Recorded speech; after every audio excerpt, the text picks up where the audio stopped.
Welcome back. Welcome back to the FII Regional Summit, Inclusive ESG for Emerging Markets. I heard so many amazing conversations happening over our brunch just through the doors. One thing I've really noticed about sustainability conversations is that all these different conversations are now coming together. ESG, SDGs, CSR, diversity and inclusion, climate, equity, peace, and inclusive growth. We really were such a Babel, and we are now starting to learn a common language, the language of making this world a better place. Common goals, common standards. And that actually is the significance of the new ESG framework and scoring methodology that the FII is introducing at this conference, and you'll hear more about shortly. First of all, however, I want to invite a special guest to the stage. There's the FII Institute COO, Rakan Tarabzoni. He's going to come to the stage with some very special guests. Rakan, over to you. Thank you so much, Edie. Welcome, everyone. London became the hub and center of ESG and sustainability, and we couldn't have been more honored to have our event happening here in London. And we have a special guest today, the Right Honourable Lord Mayor of the City of London, Alderman Vincent Keaveny, who has honoured us with his presence today and will be joining us on stage right now. Please.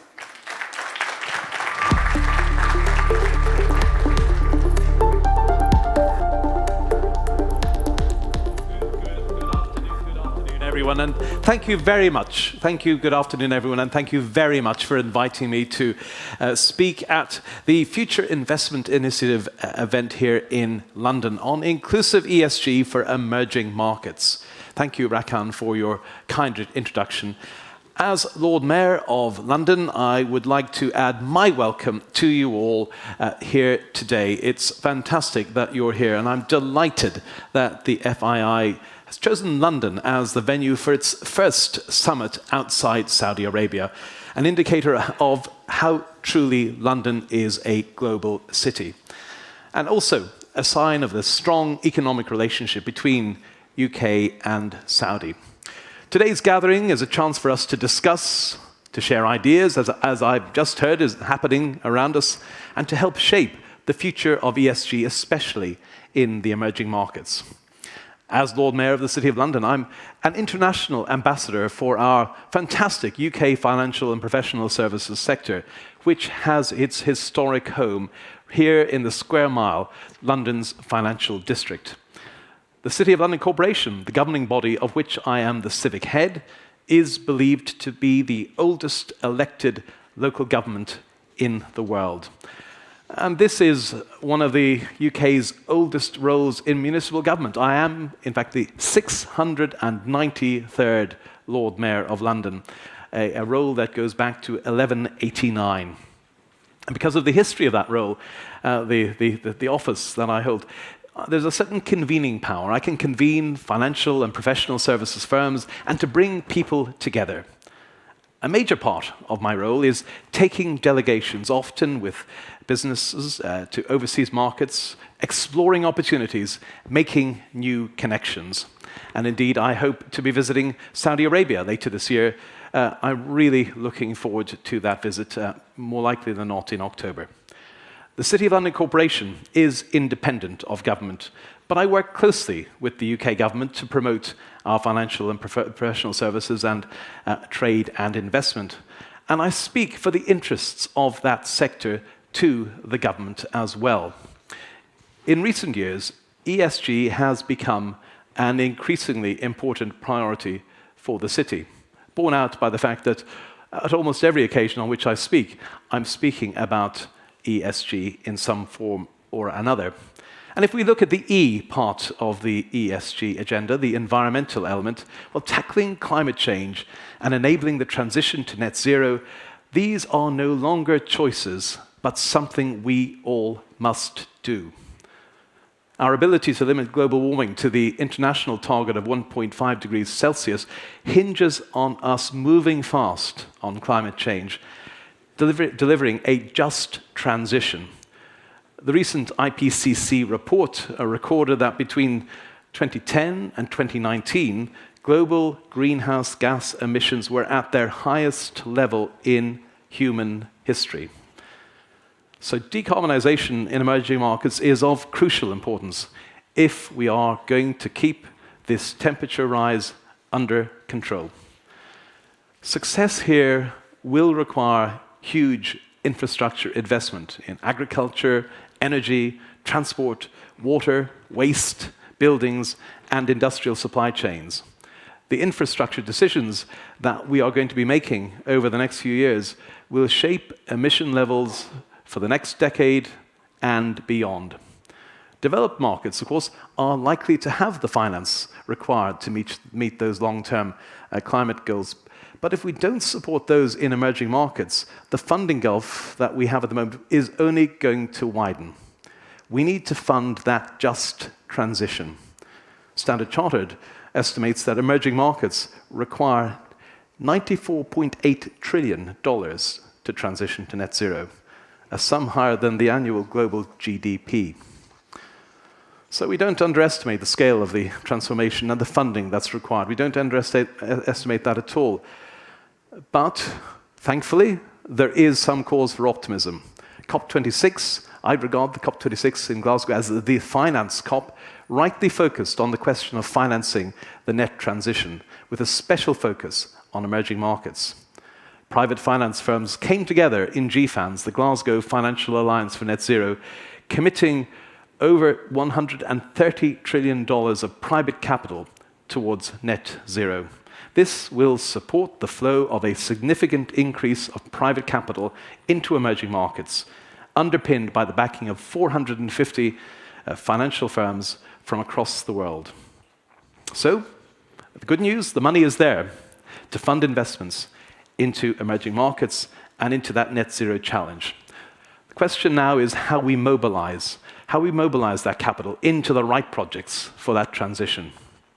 So we worked in London to establish ourselves as a global center for sustainable finance, a place where people can come from around the world, like you have today, to talk, to find, and to fund solutions. The financial and professional services sector here is leading the green revolution. And I'm delighted to say that according to the Global Green Finance Index, the UK has the world's best sustainable finance offering. This is underpinned by a combination of our open business environment, a world-renowned and well-developed financial ecosystem, the established green finance talent, which is based here, and the innovative products you can find, all supported by investments in sustainable infrastructure and by a stable regulatory framework. Here you'll also find unparalleled reach, liquid pools of capital, specialized services, and a significant presence of the global investment community. The scientific expertise here, the innovation, and the finance, all in one place in this city, and indeed across the UK. These strengths, of course, they are wonderful strengths, but we have to use them, and we have to use them responsibly. The strengths come with responsibilities. In the city, we know we have a crucial role to play in financing the transition. And recognizing the importance of mobilizing financial and professional services, the City of London partnered with the Green Finance Institute to deliver the Green Horizons Summit at COP26 last November. We brought together private finance firms collaborating to increase the flow and the depth of capital being invested into climate-friendly investments, committing to climate actions and supporting businesses in their green transition. Now we're at the middle point between COP26 in Glasgow and COP27 coming up in November in Sharm el-Sheikh. So just last week, I hosted in Mansion House, in the heart of the City of London, the Net Zero Delivery Summit, maintaining that momentum, building on the collaboration established at COP26. We had speakers such as UN Envoy Mark Carney, Presidential Envoy on Climate Change John Kerry. We were delighted to be joined Thursday morning last week by the Prime Minister Boris Johnson.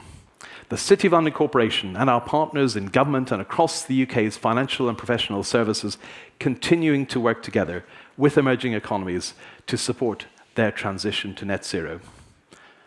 one major program to mobilize capital for emerging and developing markets and to secure opportunities for UK-based financial and professional services is our Climate Finance Leadership Initiative, the CFLI.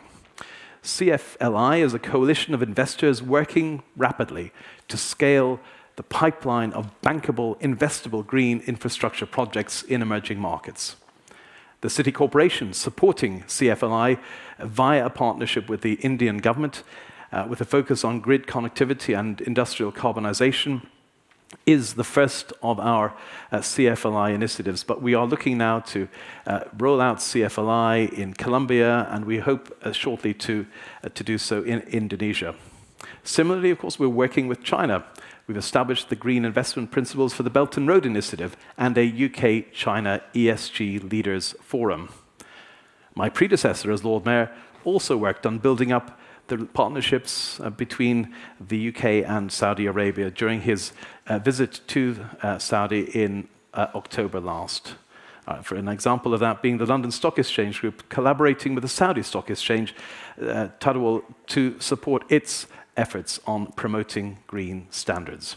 So the City of London Corporation is committed to cooperating with our international partners to support the transition, and it must be, as I have said, it must be a just transition.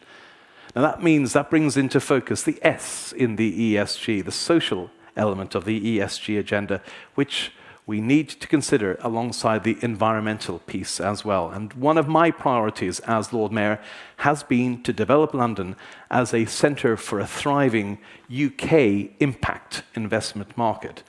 I chair a Finance for Impact group promoting investment for positive social and environmental impact, and I'm very much looking forward to hosting an impact summit in the city, in Mansion House, this coming July, and I hope that will continue that drumbeat of momentum and collaboration as we approach COP27 in November.